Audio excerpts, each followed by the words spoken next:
One thing I've noticed among the scattered Hebrew Israelite remnant is that not everyone has been as blessed as I have to be gathered together with a small group of the called out remnant. Yah has blessed me with brothers and sisters and a mother who have humble hearts and who are seeking only Yah and His truth. We don't come together to prove a point, defend a tradition, or hold on to what we've always believed. We come together willing to search the scriptures and follow wherever Yah's truth leads us. The other day, I couldn't wait to share what I was seeing with Eric, my brother and friend whom Yah has gathered me with. So sit back and listen as Eric and I read through 1 Kings chapter 13 together. Listen carefully as we ask questions, search the scriptures, and allow Yah's word to reveal His truth. First Kings what? 13. Chapter 13. And so I was reading this like a month ago. It just hit me in so many different ways, and there were so many things. I'll read through it, and you stop me anytime you see something, but I really feel like what's happening here is such a lesson for us who are Yah only. And the more I read it, which I was rereading it again this afternoon and even this evening, the more lessons I see all jam-packed into this one chapter. And so as I read it and something clicks with you, just go ahead and interrupt, okay? This is a long chapter. I know it is. So 1 Kings chapter 13, verse 1. And see, a man of Elohim went from Yehuda to Bethel by the word of Yah, while Jeroboam was standing by the slaughter place to burn incense. And he cried out against the slaughter place by the word of Yah, and said, O slaughter place, thus said Yah, see, a son is to be born to the house of David. Yoshiyahu is his name, and on you he shall slaughter the priest of the high places who burn incense on you, and men's bones be burned on you. And he gave a sign the same day, saying, This is the sign which Yah has spoken. See, the slaughter place is split apart, and the ashes on it is poured out. And it came to be, when sovereign Jeroboam heard the saying of the man of Elohim, who cried out against the slaughter place in Bethel, that he stretched out his hand from the slaughter place, saying, Seize him. Then his hand which he stretched out towards him dried up, so that he was unable to bring it back to him. And the slaughter place was split apart, and the ashes poured out from the slaughter place, according to the sign which the man of Elohim had given by the word of Yah. And the sovereign answered and said to the man of Elohim, Please appease the face of Yah your Elohim, and pray for me, that my hand might be restored to me.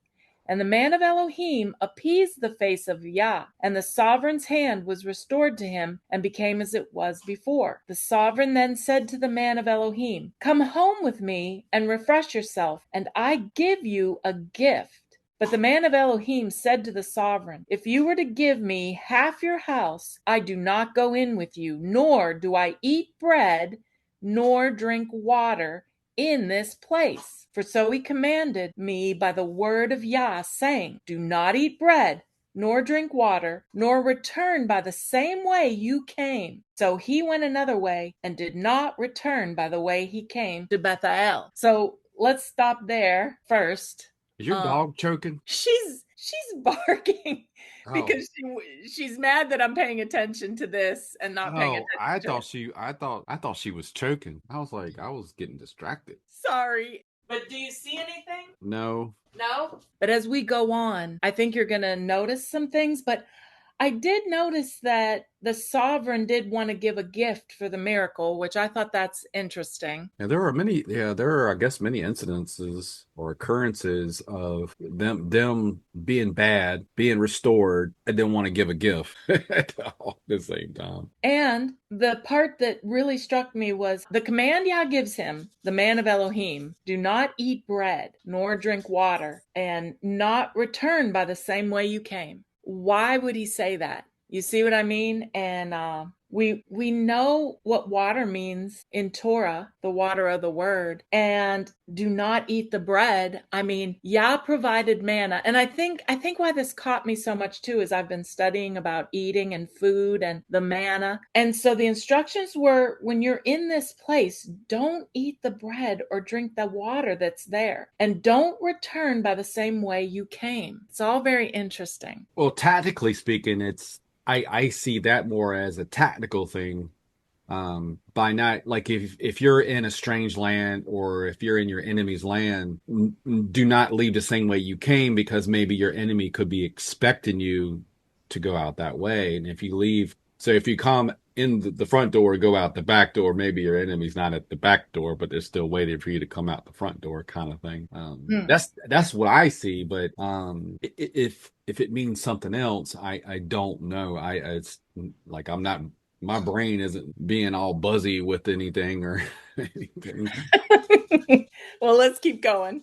Okay. And a certain old prophet was dwelling in Bethel, and his sons came and told him all the works that the man of Elohim had done that day in Bethel, the words which he had spoken to the sovereign. And their father said to them, which way did he go? And his sons had seen which way the man of Elohim went, who came from Yehuda. And he said to his sons, saddle the donkey for me. And they saddled the donkey for him, and he rode on it, and went after the man of Elohim, and found him sitting under a tabernacle. And he said to him, are you the man of Elohim who came from Yehuda? And he said, I am. And he said to him, come home with me and eat bread. And he said, I am not able to return with you, or to go in with you, nor am I to eat bread or drink water with you in this place. For word came to me by the word of Yah, do not eat bread, nor drink water there, nor return by going the way you came. And he said to him, I too am a prophet like you, and a messenger spoke to me by the word of Yah, saying, bring him back with you to your house, and let him eat bread and drink water. But he lied to him. Mm. So he turned back with him and ate bread in his house and drank water. And it came to be, as they sat at the table, that the word of Yah came to the prophet who had brought him back. And he cried out to the man of Elohim who came from Yehuda, saying, thus said Yah, because you have rebelled against the mouth of Yah, and have not guarded the command which Yah your Elohim commanded you, and turned back, and ate bread, and drank water in the place of which he said to you, do not eat bread nor drink water, your body shall not enter the burial site of your fathers. Oh man. And it came to be after he had eaten bread and after he had drunk, that he saddled the donkey for him, for the prophet whom he had brought back. And he went, and the lion met him on the way and killed him, and his body was thrown on the way. Mm. And the donkey was standing by it, and the lion was standing by the body. So we can stop there for a few minutes. Crazy story. I've never heard it. Really? Yeah, never heard the story ever. You know, when I was Messianic, we did read part of this, and something about it just struck me. I kept questioning it in my mind. And so something brought it back to my mind, and that's why I went and read it again, like I said, about a month ago. And we can't go back the way we came. Like so many people I've met and known, like so many Hebrews or Messianics who are moving forward towards Yah and trying to be obedient, they start turning back the wrong way. Yeah, They, okay. All right. I'm with you now. And when you see that? so you got a new pastor who came around and said, hey, buddy, the Yes. Lord spoke to me. Yes. The Lord said, told me to tell you. Yeah, Yes. you're right, right. And Yah warns them while you're there, while you're passing through. First of all, you need to listen to my commands. And the word that I give you, or the Torah that I give you, don't eat in that place from them. And he warned him. And even though he warned them, he warned this man and he warns us, He disobeyed. But why? Because he was lied to, and lied by someone who said Yah spoke to him. Right. And today, as I was rereading all this, thinking about doing this with you, I started thinking to myself, oh my goodness, who else came in the name of Elohim? Or I reread it, and we can go there. The angel came to Mary, because this prophet said an angel came and gave him a word. Right, A messenger or an angel. And that's what happened in the story of Mary. There was a messenger that came. I think, don't they get more specific with like a chief prince came to her, like Gabriel or whatever? Yeah. Yeah, so they say Gabriel, a so-called chief prince, came to her. I believe I'm not too familiar if he's how many times he's mentioned in the Old Testament. Um, but yeah. But yeah, I mean, just like for instance, I have a friend, she's a good friend, but she's Christian. She's a Torah keeper, or at least she believes she is, right? Because she's messianic. She Uh-huh. doesn't know she's messianic. She still thinks she's Christian, but I was like, no, you're messianic. Basically, if we're looking at the rules, Right. I said you believe that the Torah and the righteous instructions is something you need to do or whatever. But she has a channel and a platform, I guess you would say, where she's focused on this injection, and this injection in her mind and a whole bunch of other folks' mind too is the mark of the beast. Mm. And she's been on this thing for a long time. And she's a client. She's also a client of mine too. So luckily, I made the sale before she found out I'm not messianic. Right. But anyway, she still follows me, and she still asks me tons of questions because she's looking at the telecommunication aspect of what this injection has done to people. And I was the first one to discover it in the entire world, really, and the first one to get punished for it. And anyway, you know, this mark of the beast thing, and but she also says, oh, the Lord has spoke to her and told her certain things about what's going on with this mark of the beast, right? Hmm. I was like, I said, yes, huh? So the Lord is talking to you, right, about this. And then, you know, it's just crazy that like Christians or Christian likes, they can't find any of this evidence from the prophets. Again, they believe John is a prophet. So, well, this prophet says this. Is he a prophet though?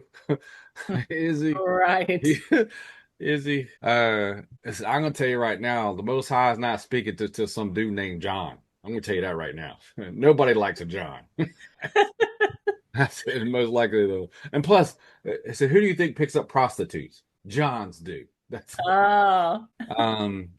But anyway, you know, it's just crazy that so many people in the Christian community and the Messianic community and so many people will use the same thing like that so-called prophet did, who came to the man of the Most High and tricked him. Yeah. And that's what's happening every day, continually. Yeah. Every day, somebody who has a word. I mean, Yeah. you could go on YouTube all day long and search somebody saying, "I have a word for you today." Yeah. Like a word from the Lord. And I was just telling a friend of mine that this morning, actually, I can't remember exactly what he said, but he was talking about Carmel, Mount Carmel, or Carmel, the Carmel incident. And I Uh-huh. was like, he said, man, he said, I would have loved to have seen that. That would have been a horror movie, beyond a horror movie, whatever. I said, but anyway, I said, but now, I said, check this out. This just shows you how effed up this world is. So Elijah destroyed all these false prophets, Mm-hmm. prophets of the Lord. At the end of the day, they're all prophets of the Lord. And some translations will put it there to the Lord, or like, or it not even say my Baal or my Lord, like, you know. Mm-hmm. I was like, that's that they're telling you, you just don't want to see it. But I said, now there's a house of the Lord on every damn corner in the United States, Right. and nobody, no checks and balances whatsoever, no Elijahs anywhere. So this disease that has taken over, and it's not only just a disease, it was fed to us since the day we were born, that we were in a place, a special place, that our ancestors came and took, basically, or discovered or whatever. And we have all this bullshit history about this place being established on so-called Christian principles or whatever. And so yeah, so if you have a place that's established on the principles of my Lord, the Lord, you're going to have problems. You're going to have problems, and everybody's going to be confused continually. You know, And you just said it, because in this story, different ones tried to get him to come home to their house, like the house of the Lord, that's right. There you go. and eat and drink with them. And Yah warns him ahead of time, when you go there, don't go home and eat with them or drink with them. Right. And you just said it. There's a house of the Lord on all these street corners. Yeah, and I'm assuming why that's probably another reason why he just didn't want him to go back anyway. He just didn't want him to be subjected to uncleanliness. At the end of the day, walking into a house of abomination, and just like the man knew who he was serving, the man of the Most High knew who he was serving, still got tricked. Still got tricked. I was just shocked about that. And that prophet lied. Well, it's now in the day and the age that we're in, where I mean, all of the different agendas are kind of like converging on each other, all simultaneously and stuff like that, with Disclosure Day and alien this, UAP this, UFO this, and all the stuff. And what do you think? What do you, if there is a true Disclosure Day where something or someone comes out and says, I am this, I mean, it's going to be no different than that guy saying, hey, I got a message too.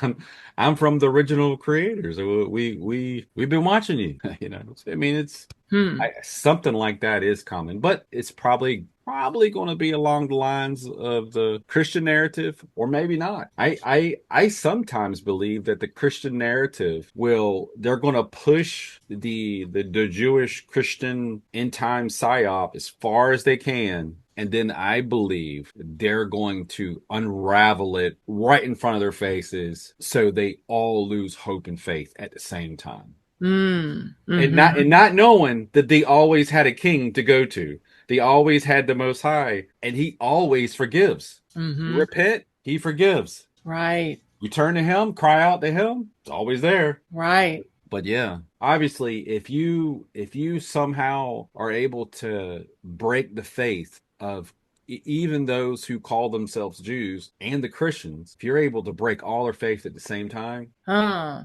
Yeah. I think that would be they would probably be so deflated and defeated, because they literally would not even think about the other guy, the Most High. Right. Wouldn't even No. think. No, wouldn't even think about that. And I remember the first time I mentioned that to I think somebody at the church, maybe a deacon or associate pastor or something like that. Well, if we don't have Jesus, who do we worship? Right. And I Right. said, I said, well, who did Abraham? Who? Okay, let's be specific. I said, who did Noah talk to? Did he talk to Jesus? No. I said, who did Abraham talk to? Who did Isaac talk to? Who did Jacob talk to? Who did his sons talk to? Who did the prophets talk to? It's like they despise Yah, and they despise us for loving Yah. It hurts your head when you think about it, that we're so wicked because we want to do what Yah says. Right. And they don't have the wherewithal to see how wicked they are. Right. It's almost like the Most High wrote the New Testament himself, and he just filled it with clues to get out of it. In a sense, he just filled it with so many clues. You're like Matthew 5. Think not that I came to change the law of the prophets, not one jot, one tittle. I mean, right there, him speaking that alone is enough evidence to trash the whole thing, to tear that whole thing out of your book, because Yeah. he's doing it right then. He's doing it just by being walking around saying what he's saying. He's doing it. Yeah. But again, that's where you get the cherry picking Christian proofs. The proof sentence, or the what I call the buzzword terms. A son is born, child is with us, Emmanuel, the suffering servant, and all these things. Those are just two-word sentences that Christians love, that are all through the Son of Man, all through the Bible, and they can't stay in context. They hate it. Yeah, they hate it. They really do. And I was seeing something. I think it's in Matthew 1. We can read that. Matthew chapter 1. So, Matthew chapter 1, and I'll start at 19. And Joseph, her husband, being righteous and not wishing to make a show of her, which I'm going to stop right there, because in Torah, if you feel that your wife is pregnant from someone else, you are to bring her to the priest. Yeah, I don't. So if he was Strike righteous, one. Strike one. exactly. That's what I'm saying. He's that there's so many clues, but again, when you're never taught the clues, you're only taught the good news. Yep, that's why they don't want you to read. Oh, you don't have to read that Old Testament. That's done away with. Just read the New Testament. Start in Matthew. That's what my preacher in the Methodist Church used to tell me. Yeah. So anyway, back to Matthew 1, Yeah, chapter. let Matt Jude tell you what's going on. Yeah. And not wishing to make a show of her, had in mind to put her away secretly. That is not Torah. But while he thought about this, see, a messenger of Yah appeared to him in a dream, saying, Joseph, son of David, do not be afraid to take Miriam as your wife, for that which is in her was brought forth from the set apart spirit. And she shall give birth to a son, and you shall call his name Jesus, for he shall save his people from their sins. So I was looking at that today and I was like, wait a minute. She will give birth to a son, and you shall call his name Jesus, for he shall save his people from their sins. So his people. He didn't say Joseph's people, Israel. Right. He, Jesus, will save his people. Who are these people? The so-called Christians, right? Yeah, because if Joseph is, the crazy thing is Joseph is the tie, right, to David, right? Yeah. He's the blood of David, right? Joseph? Yeah. Well, they claim that, but then he can't have a tie to Jesus. That's what I'm saying. But he is the only so-called bloodline tie back to the seed or Davidic bloodline, right? Right. And that's not his seed. Right. That's not his seed in there. So how again, if any of this bullshit was true, Uh-huh. he can't. If he was supposed to be the king that everybody thought he was supposed to be, he couldn't sit on the throne anyway, because he's not from the house of Yehuda. Right. Although I have heard people say Mary was somehow, but Well, that's not how it works. right. That's not how it works. Because I'm not sure who God is, but the God that put that seed in there, sure, he's not from the house of Yehuda either. Correct. So either way, that cancels out. Can't sit on the throne in Jerusalem, even though Jerusalem doesn't exist. It's gone. It's vaporized. But there again, that Davidic seed line that they always like to throw back. Well, it's not that actual King David will come back. It's just that there's a Davidic bloodline, and he's from the Davidic bloodline. I said, no, he's not. No. No, he's not.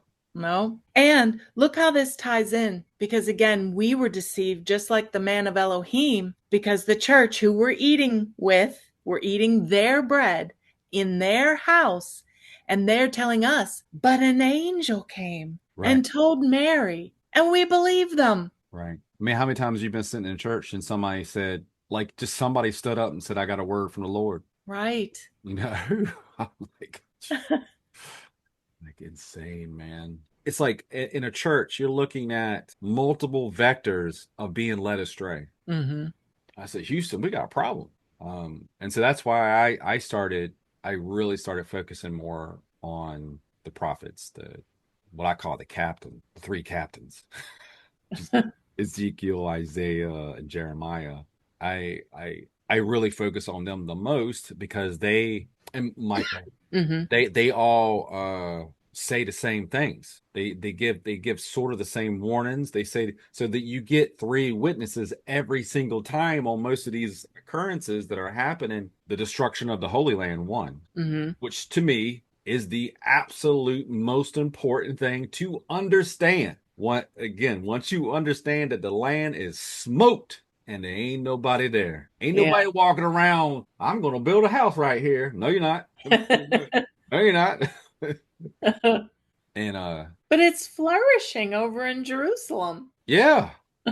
So again, that tells you it's over. Right. That the end times already came. Right. We've been past the last days, Right. but yet evil is Uh-huh. abundant. Like Uh-huh. it's more abundant. It's more abundant than fruit and trees Yeah. and bountiful crops, Yeah. fig trees and olives. I mean, And wars. There's so many wars. yeah, and not to be Christian on you, and rumors of wars. Right. It's crazy. It is. It's so crazy. Yeah, because they will not be men of war anymore. When the Most High brings them back, no more war, because they're gonna beat their swords into what? Plowshare. Yeah, because they're gonna have their ass out in the field for the most time, not for boss man. But yeah, craziness.